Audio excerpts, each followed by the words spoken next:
We're still here at the Arsenal Book Festival, and now I'm joined by Ihor Pomerantsev, and he's going to talk to us a little bit about a new book he's put together all about wine. Welcome, Ihor. Thank you very much for invitation. Well, first off, can you tell us a little bit about your impressions of this festival? My pleasure. Actually, I love helping my book. This is my book, Late Vintage, in English.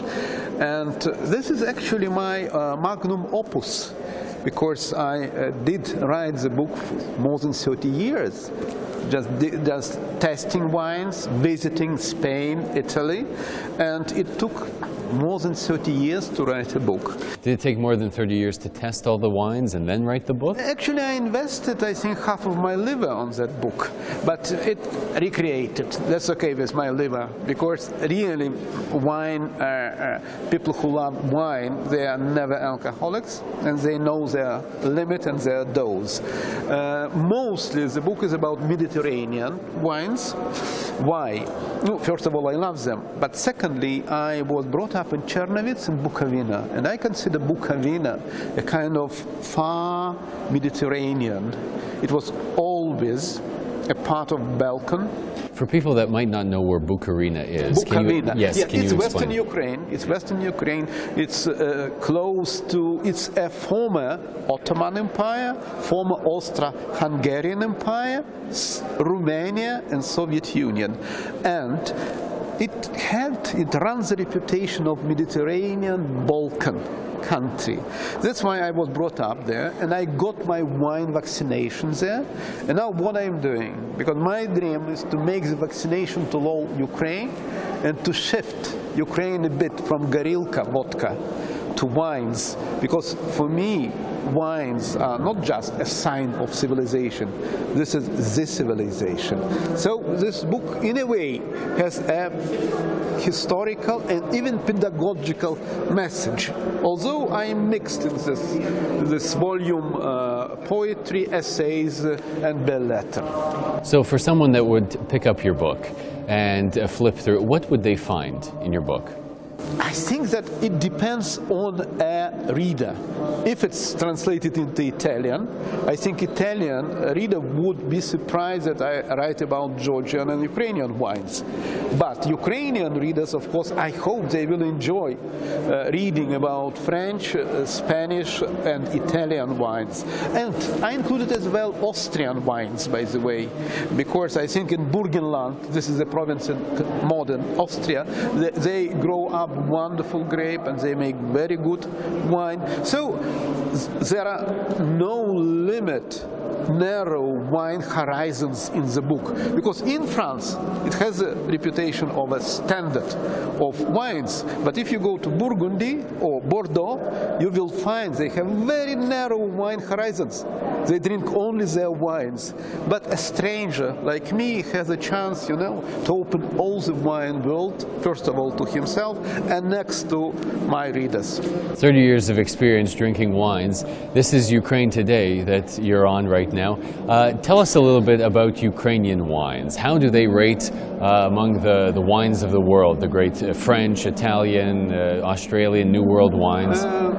Well, I'm afraid that still there is not too much to be proud of. Although I find some wines in Odessa region, they are what one calls the work in progress, the wine in progress. So in future, possibly, they could compete with other good wines. But presently still the Gorilka culture, vodka culture is dominating in Ukraine. But the example of France, for instance, shows that wines and spirits could be in harmony. For instance, in Normandy, they could love spirits, you know, and in Italy they could love, on the north of Italy, they could love grappa, but it does not hinder to consume and love wine. So I'm dreaming about one day, or I don't know, one epoch, when in Ukraine one could combine the love both towards Gorilka vodka and wines.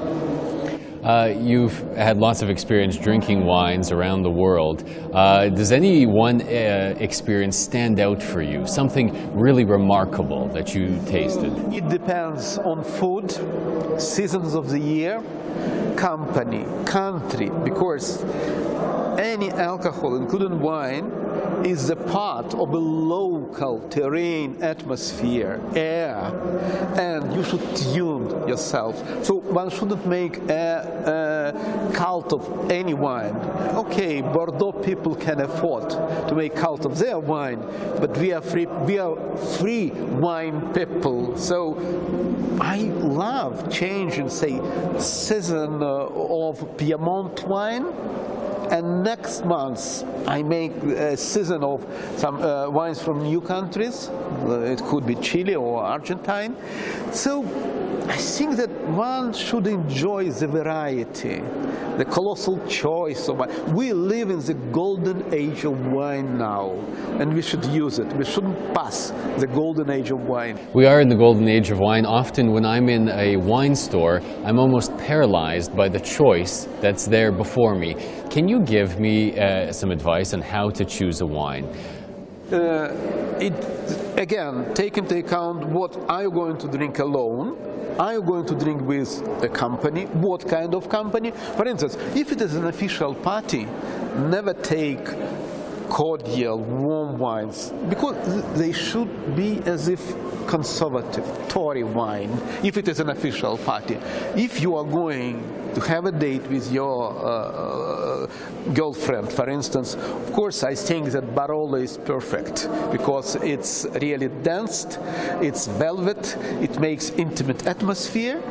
And if you are going to give the first lesson of wine to your children, take Pinot Noir, something very light, you know, just a gulp of Pinot Noir to start with for children, and it's beautiful.